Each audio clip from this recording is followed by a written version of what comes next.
Hi friends, welcome to கேவிஎம்ஸ் world. நம்ம இன்றைக்கி என்ன பார்க்க போகிறோன்னா, மக்காச்சோளத்தை எப்படி உதிர்த்து எடுக்கணும்னு தான் பார்க்க போகிறோம்.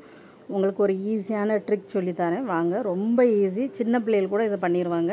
வாங்க, நான் உங்களுக்கு அது எப்படின்னு சொல்லித்தரேன். அதுக்கு முதல்ல மக்காச்சோளத்தை நல்லா கழுவி எடுத்துக்கிடணும்.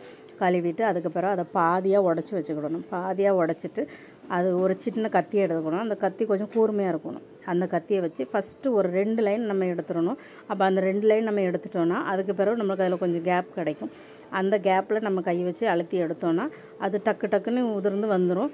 ரொம்ப ஈஸியாக இருக்கும். அதுக்கப்புறம் கஷ்டமே இருக்காது. அந்த ஃபஸ்ட்டு 2 லைன் தான் கொஞ்சம் கஷ்டமாக இருக்கும். அதுக்கப்புறம் ரொம்ப ஈஸியாக இருக்கும்.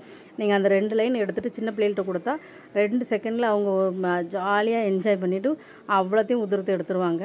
நான் அப்படி தான் செய்வேன். என் பிள்ளைகள் எனக்கு ஹெல்ப் பண்ணி தருவாங்க. நானும் என் பிள்ளைகளும் சேர்ந்து நாங்கள் அப்படி தான் உதிர்த்து எடுப்போம். என் பிள்ளைகளுக்கும் அது ரொம்ப ஜாலியாக இருக்கும். அதனால் அவங்களும் கூட வந்துடுவாங்க. மக்காச்சோளம் உதிர்க்கணுன்னாலே கூட வந்துடுவாங்க. அதனால் எனக்கும் ஈஸியாக இருக்கும்.